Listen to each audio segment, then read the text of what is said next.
Ya, boleh. Ya, Eh, ini ya, jadi sangat miris itu ketika memang pinjol dan judol yang notabene merupakan perkara yang diharamkan oleh Allah Subhanahu wa taala ya. terjadi di negara yang mayoritas muslim gitu, yang mana seharusnya kita sudah mengetahui bahwa perkara haram itu tidak boleh dilakukan. Artinya dalam hal memenuhi kebutuhan hidup, kemudian dalam hal pengembangan harta misalkan atau dalam mencari harta yaitu harus harus memperhatikan mana yang halal dan mana yang haram.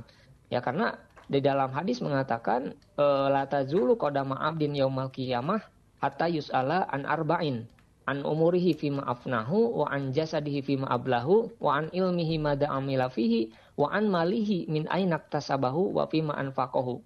Ya jadi untuk perkara harta akan ditanya dari mana dan untuk apa gitu. Ya. Jadi dari mana? Misalkan dari hasil judi online mendapatkan harta, ya itu kan jelas diharamkan. Ya Allah mengatakan yas'alunaka 'anil khamri wal maisir qul fihi ma ismun kabir, ya ismun kabir, dosa yang besar. Wa manafi'un linnas, walaupun ada manfaatnya istilahnya ya itu Iya. ketika sebelum turun surat Al-Maidah. Tapi ketika surat Al-Maidah turun kan itu jelas. Ya ayyuhalladzina amanu innamal khamru wal maisir wal ansub wal azlam rizqum min amali syaiton, yang merupakan perkara atau perbuatan-perbuatan setan. Ya, tetapi miris masih terjadi di negara mayoritas muslim. Nah, ini perkaranya itu tadi adalah kurangnya literasi, adanya gap ya antara inklusi keuangan atau bisanya masyarakat mengakses layanan keuangan dengan literasinya yang kurang, ya hampir 35% lebih Ya. gitu. Sehingga di sini perlu terus secara masif ya diedukasi masyarakat itu terkait dengan ekonomi syariahnya, keuangan syariahnya, ataupun dari sisi keamanannya, ya keamanan transaksi digitalnya itu seperti apa. Ya karena faktor-faktor dalam eh, apa namanya penggunaan pinjol ataupun pengembangan harta atau mencari harta melalui judol itu biasanya ada faktor budaya. Ya karena masyarakat sudah tidak bisa dipisahkan lagi dari handphone gitu. Ya. Nah, segala aktivitasnya. Nah, kemudian juga faktor sosial biasanya. Faktor sosial itu ketika di lingkungannya itu, circle pertemanannya itu sudah mereka juga sudah sebagai pengguna gitu atau pemain kalau judol ya, baik itu Hmm. pengguna jasa pinjol ataupun pemain judi online. Sehingga mereka dengan sendiri mengiklankan kepada rekan-rekannya ya sehingga di sana ada faktor sosial yang mempengaruhinya atau juga faktor pribadi ya karena memang eh, orang yang terjerat pinjol ya dengan pemain-pemain judol ini yang menjadi korban ya dalam tanda kutip ya disebutnya oleh pemerintah itu kan sebagian sebagai korbannya. Nah, itu ada di angka usianya itu hampir 14 sampai 34 tahunan gitu. Artinya ini usianya kalau 14 misalkan sampai 17 kan itu masih usia labil lah. Usia sedang mencari jati diri seperti apa gitu. Bisa jadi ditunjang dengan melihat kehidupan orang lain yang ada di atasnya ya sehingga mereka mempunyai dorongan untuk meniru gaya hidup mereka gitu Ya. tetapi dengan kemampuan yang tidak ada gitu ya sehingga mereka mengambil jalan pintasnya. Nah, dan satu hal lagi faktor yang paling penting adalah faktor psikologis ya khususnya dalam hal judi online misalkan. Nah, karena ada eh, strategi ya yang digunakan oleh para yang membuat judi online itu adalah ada strategi nyaris menang gitu. Ya.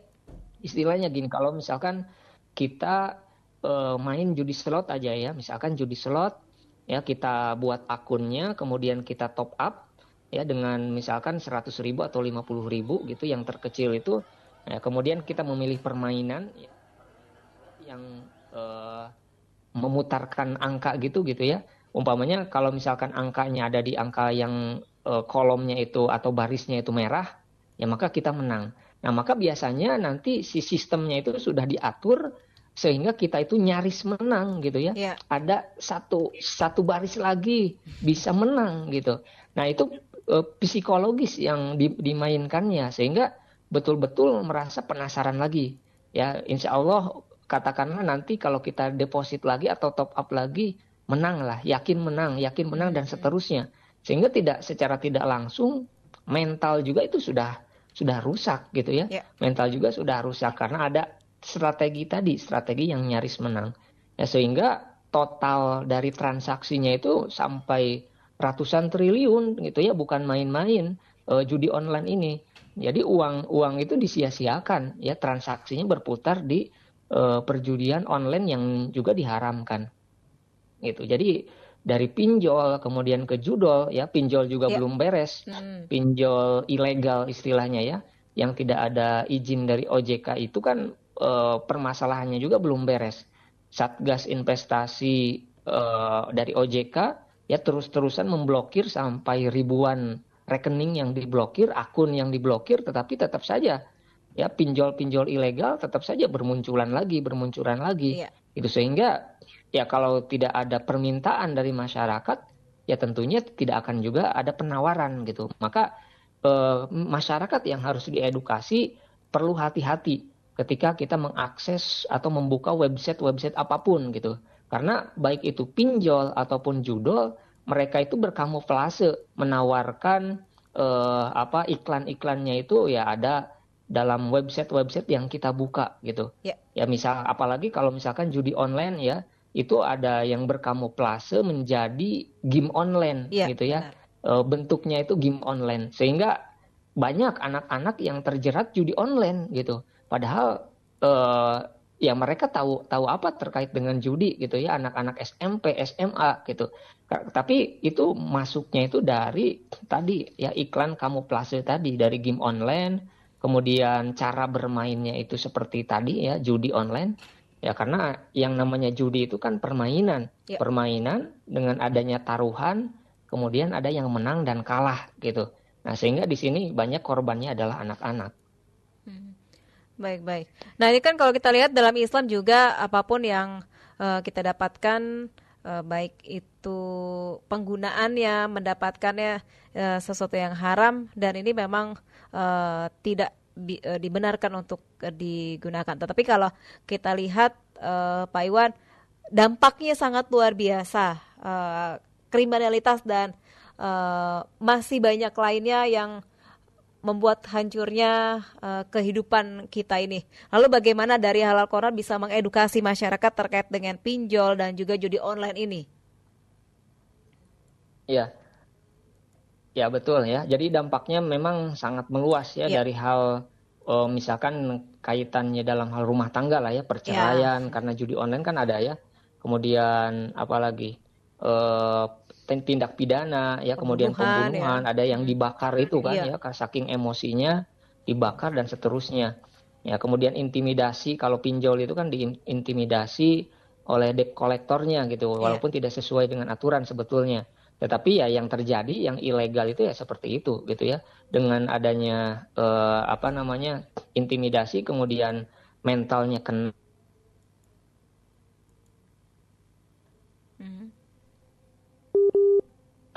sudah darurat judi online gitu.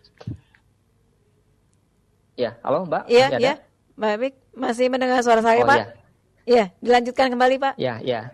Saya lanjutkan nih. Iya.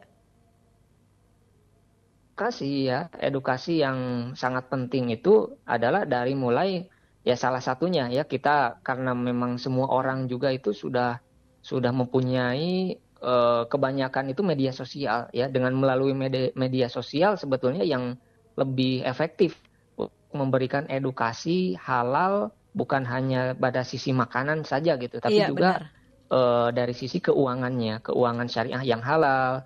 Ketika seseorang mepet untuk memenuhi kebutuhannya, jangan sampai lari ke pinjol ya, jangan sampai mencari atau pinjol itu dijadikan sebagai solusi ya untuk memenuhi kebutuhannya. Tetapi ada layanan keuangan syariah yang lain, itu mungkin yang harus ditekankan edukasinya ya. Bagaimana layanan syariah itu bisa memenuhi kebutuhan kita ketika ada dalam misalkan tadi ya, tidak mempunyai pilihan, harus minjam dan seterusnya, ada pegadaian syariah, kemudian ada instrumen-instrumen syariah yang lain. Nah, Tapi di sisi lain ya, selain itu juga masyarakat juga harus punya gitu ya, punya proteksi diri ya. Jangan sembarangan untuk memasukkan ya dengan mudahnya identitas-identitas karena itu bisa dicuri gitu. Iya. Karena ada apa layanan-layanan judi online misalkan yang menawarkan langsung ke WhatsApp atau langsung ke SMS gitu ya.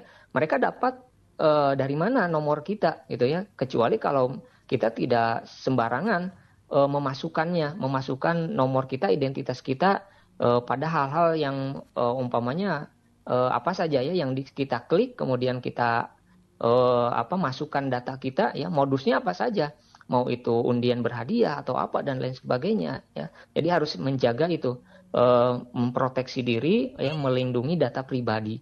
Ya, kemudian kalau misalkan ingin juga menggunakan pinjol ya, pinjol juga sebetulnya ada yang berbasis riba, ada yang memang syariah ya, layanan-layanannya itu. Maka kita harus mengecek terlebih dahulu legalitasnya di OJK ya, karena berarti kalau ada legalitasnya ya berarti sudah dijamin keamanannya ya. OJK mengawasi ya, sebagai otoritas keuangan yang mengawasi ya, kemudian memberikan izin dan mencabut izin usaha keuangan finansial teknologi tersebut gitu. Jadi penting sekali mengecek legalitasnya ya. Kemudian kita juga harus memperhatikan tenornya, risikonya apa gitu. Kalau misalkan bunganya berapa ya, istilahnya kalau seorang muslim ya tentu tidak diperbolehkan ya dengan layanan bunga. Ya, berarti kalau pinjol syariah kita harus tahu risikonya seperti apa gitu. Kemudian aduannya kemana kalau kita tidak mampu bayar gitu, alamatnya jelas atau tidak kantornya ya. Kemudian kita harus menghindari membayar kewajiban kita dengan cara meminjam dari orang lain juga gitu, atau gali lubang tutup lubang istilahnya. Sehingga di sini kita harus pintar-pintar mengelola keuangan gitu ya, mengelola keuangannya seperti apa. Ya, kemudian kalau ada penawaran-penawaran ya yang tidak jelas seperti tadi dari WhatsApp, kemudian dari SMS gitu, maka itu jelas itu pasti ilegal gitu ya, pasti ilegal seperti itu. Nah, ini Halal Corner juga akan terus mengedukasi ya terkait dengan kehalalan suatu transaksi ya, yang memang bisa digunakan oleh masyarakat gitu ketika membutuhkan. Mana layanan keuangan yang halal, mana layanan keuangan yang haram dan bahkan berbahaya gitu. Bukan hanya haramnya tetapi berbahaya. Dan lebih parahnya pinjol ini bisa kawin dengan judi online gitu. Iya. Jadi ketika pemain judi yang sudah rusak mentalnya ya, yang sudah termakan dengan tadi ya strategi nyaris menangnya itu, maka mereka membutuhkan modal untuk top up lagi gitu ya, semakin penasaran. Ya kalau jual sertifikat kan lumayan lama ya, sertifikat tanah orang tuanya, walaupun ada kan yang jual BPKB orang tuanya, kemudian jual sertifikat orang tuanya, itu banyak terjadi. Ya, tetapi yang lebih mudahnya apa? Ya di dalam website judolnya itu juga sudah ada untuk pinjol-pinjol ilegal tadi ya, sehingga mereka seolah-olah difasilitasi ya, diberikan pinjaman, bunganya tinggi, kemudian haram ya, kemudian judi online-nya juga haram dan juga tidak akan menang karena sudah disetting ya, pemilik judi online-nya, bandarnya yang pasti menang gitu. Sehingga di sana betul-betul banyak sekali kerugiannya dari sisi syariahnya, dari sisi duniawinya. Jadi dunia dan akhiratnya naudzubillah ya tidak beruntung gitu. Kalau misalkan tidak cepat-cepat bertobat dan berhenti dari praktik-praktik tersebut gitu. Karena kan kita ingin ya, doa pemungkas kita dalam setiap doa itu Rabbana atina fid dunya hasanah wa fil akhirati hasanah. Dunianya ingin baik, tidak terjerat dengan kasus-kasus seperti tadi, akhiratnya juga sama, sehingga kita perlu memperhatikan mana keuangan yang halal, mana keuangan yang haram, agar ya implementasi doa dari tadi fid dunya hasanah wa fil akhirati hasanah, seperti itu. Ya, baik. Nah, bagaimana istilahnya tidak tergoda begitu Pak terhadap pinjaman online, kemudian berakhir kepada judi online yang mereka tawarkan, yang menggiurkan, memudahkan tapi akhirnya juga menyesatkan, Pak Iwan.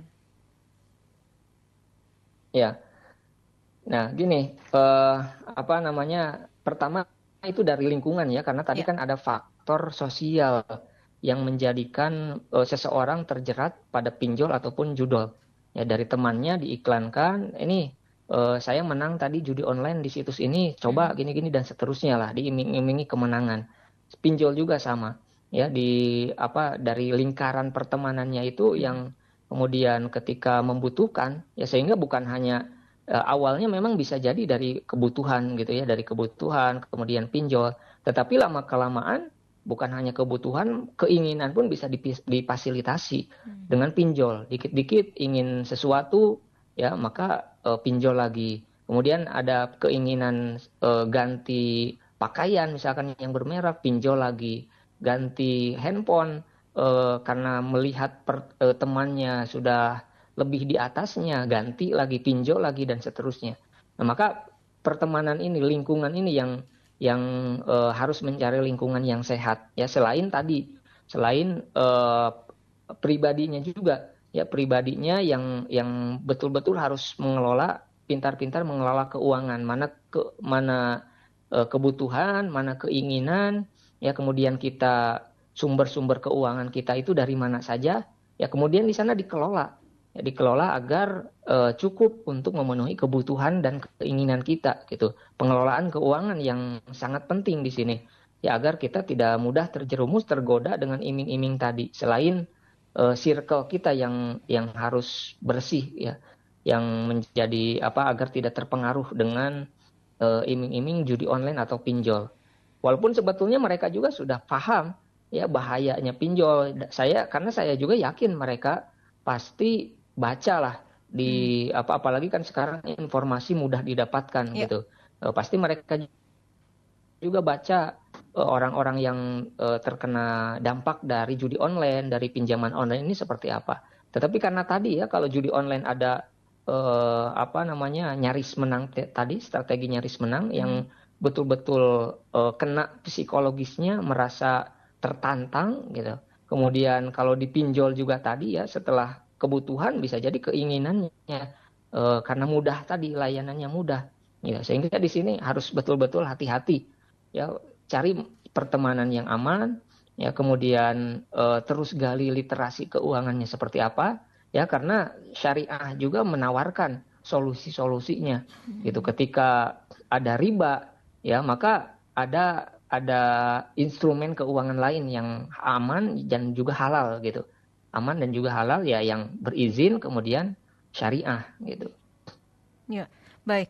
Pak, lalu kalaupun apa namanya ada lembaga syariah yang menawarkan bantuan, apakah memang ini benar-benar pure syariahnya, Pak?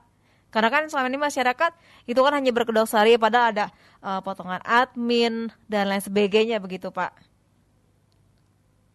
Ya, memang kata syariah ini ya mudah sekali dijadikan label ya, Ya. istilahnya dalam usaha-usahanya gitu ya. Umpamanya ya bukan hanya dari sisi keuangan, misalkan ya saya ambil contoh umpamanya apa namanya laundry, umpamanya ya laundry syariah. Ya kenapa laundry syariah? Karena mereka memisahkan gitu ya pakaian yang najis ya dan juga pakaian yang tidak najis. Mereka istilahnya sudah tahu cara mencuci pakaian agar airnya itu tidak berubah ya, tidak berubah menjadi najis sehingga sah dipakai salat. Begitulah kira-kira ya. Nah, tetapi kan semua orang bisa gitu ya, semua orang bisa menjadikan usahanya itu dilengkapi dengan kata syariah atau kata-kata Islami yang lain gitu. Untuk apa? Untuk mengejar target semakin meningkatnya kesadaran seseorang terkait dengan kehalalan transaksi ataupun kehalalan produk gitu. Sehingga mereka melabeli dengan usahanya itu dengan kata-kata syariah atau barokah atau kata Islami yang lain. Nah, maka kita harus tahu ya, yang pertama tadi apakah ada izin dari OJK atau tidak. Ya, kemudian walaupun ada izin tadi ya, di masyarakat masih ada yang mengetahui bahwa itu kurang syariahnya gitu ya, atau sebetulnya kalau antara halal dan haram ya tidak bisa 90% halal gitu ya. Ya kalau misalkan makanan umpamanya ya ada unsur babinya sedikit 1%, maksudnya ya nggak bisa jadi Iya. 99% halal kan, Benar. tetap aja berarti haram. Ya, cuman kalau kita melihat ya perjalanan lembaga keuangan syariah, walaupun memang ada yang menganggap bahwa masih tidak syariah gitu, Mhm. tetapi ada kaidah yang mengatakan kita mengambil ya kemaslahatan yang lebih besar ya, kemaslahatannya gitu ya, daripada intinya apa mengambil kemaslahatan yang lebih besar ya dan meninggalkan kemadaratan gitu. Istilahnya kalau ke hal-hal yang memang sudah jelas-jelas haram, jelas-jelas menyebutnya sebagai bunga gitu ya, maka itu kemadaratannya kan lebih besar. Maka kita tinggalkan, pindah pada kemaslahatan apa yang dijanjikan gitu ya, kemaslahatan walaupun ada kemadaratannya istilahnya sedikit ya. Iya. Maksud kemadaratannya itu ya pandangan-pandangan yang masih menyebutkan bahwa itu adalah sama saja, tidak jauh beda dengan konvensional umpamanya seperti itu. Tetapi di sana sudah betul-betul pertama ada Dewan Pengawas Syariahnya, kemudian dari sisi akadnya juga diperhatikan. Ini akadnya apa? Apakah jual beli, apakah kerjasama, atau apa gitu. Walaupun akad-akadnya juga tidak luput dari kritik ya. Ya kalau berbicara fikih tentu ya itu wilayahnya kan seperti itu. Ada yang pro, ada yang kontra, ada yang menganggap halal, ada yang masih menganggap haram akad-akad yang terjadi di lembaga keuangan syariah itu gitu. Nah, tetapi kita ya memilih untuk apa namanya mencari lembaga keuangan yang memang sudah ada yang menjaminnya Iya. istilahnya ya. Sudah ada yang menjaminnya fatwa-fatwa MUI. Ya, kita serahkan saja kepada beliau-beliau yang sudah melabeli atau sudah menjamin bahwa lembaga ini sesuai dengan syariah. Itu ada pengawasnya juga, kemudian setiap transaksinya juga dievaluasi setiap tahunnya. Ya, ketika ada produk yang baru juga itu terus diawasi ya apa untuk mengeluarkan suatu produk keuangan itu harus dilihat dulu apakah bertentangan dengan syariah atau tidak. Nah, jadi nanti dari Dewan Pengawas Syariah diteruskan ke Dewan Syariah Nasional. Kalau misalkan belum ada fatwanya, maka dikeluarkan fatwanya yang halal itu seperti apa, batasannya seperti apa. Kalau sudah ada ya maka nanti tinggal dikonfirmasi saja ini fatwa untuk produk ini. Ya, maka mekanismenya kalau misalkan ada yang halal, umpamanya menjanjikan hadiah Mhm. eh, apa atau biaya administrasi dipresentasikan pada jumlah pinjamannya umpamanya ya.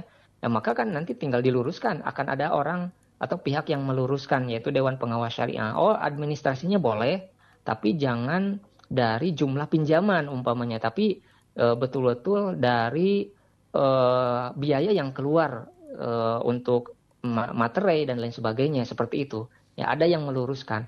Ya, walaupun tadi tidak luput dari kritik, yaitu hal-hal yang wajar lah. Ya. Apalagi kalau berbicara muamalah fikih ya tentu sangat akan banyak ya yang apa dalilnya sama pun terkadang pemahaman kesimpulan hukumnya berbeda gitu. Jadi ya masyarakat tidak perlu bingung dengan hal itu.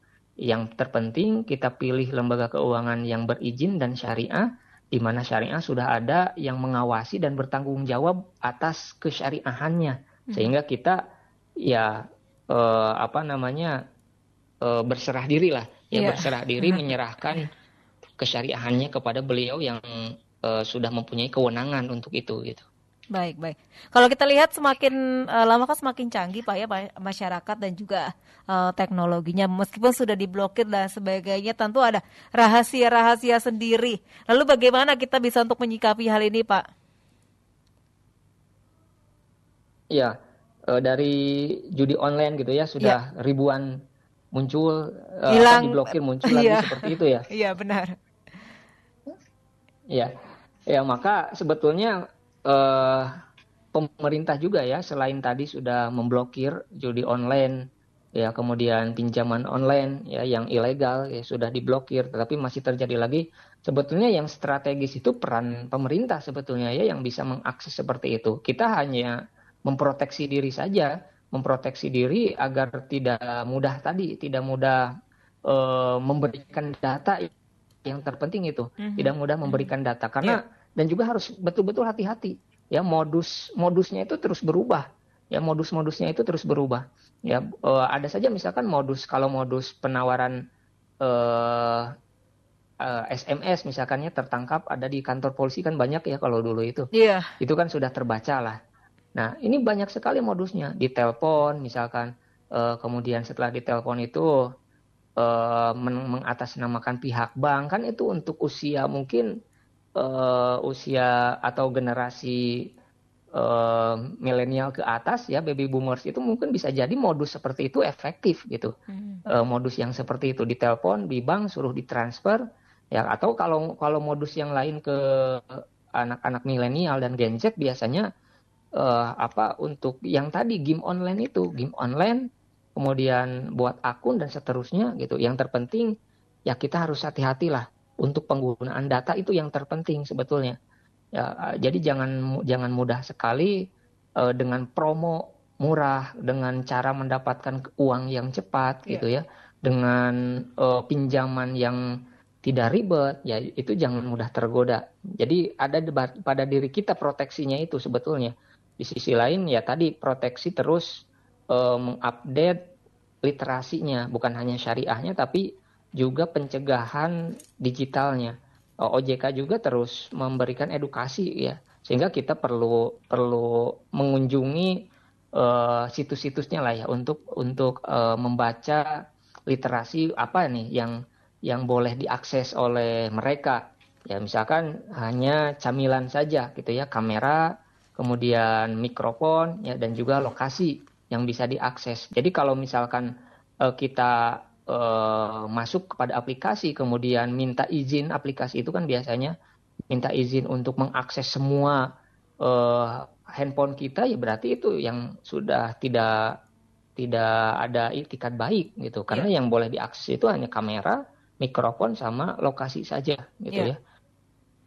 Ya, ini mungkin yang bisa menjadi perhatian kita semua ya. Lalu terakhir Pak Iwan, apa yang disampaikan kepada rekan Dakta tentunya Halal Corner mungkin tak hanya sekedar makanan apa yang kita konsumsi, tetapi di luar itu pun juga menjadi concern dari Halal Corner. Silakan Pak. Ya, intinya bahwa Halal Corner juga pasti akan terus memberikan edukasi ya. Bukan hanya dari sisi kehalalan makanan saja, tetapi juga dari sisi transaksi, akad, dan lain sebagainya itu sedikit banyaknya akan terus diberikan edukasi. Insya Allah kami mudah-mudahan bisa istiqomah ya dalam hal mengedukasi masyarakat terkait dengan halal. Karena perkara halal ini sudah jelas dan perkara haram itu sudah jelas. Hanya saja masyarakat perlu mengetahuinya agar mereka tahu mana yang halal dan mana yang jelas gitu. Jadi insya Allah kami akan terus memberikan edukasi ya terkait halal, makanan, fashion, ya kemudian pariwisata dan transaksi keuangan. Insya Allah akan diberikan edukasinya gitu. Baik. Terima kasih Pak Iwan sudah berbincang bersama Dakta. Sehat selalu. Semoga ini bisa menjadi perhatian kita semuanya. Amin. Assalamualaikum warahmatullahi wabarakatuh. Waalaikumsalam warahmatullahi wabarakatuh. Dakta Radio, bijak dan cerdas. Rekan Dakta demikian bersama Halal Corner bersama Iwan Setiawan.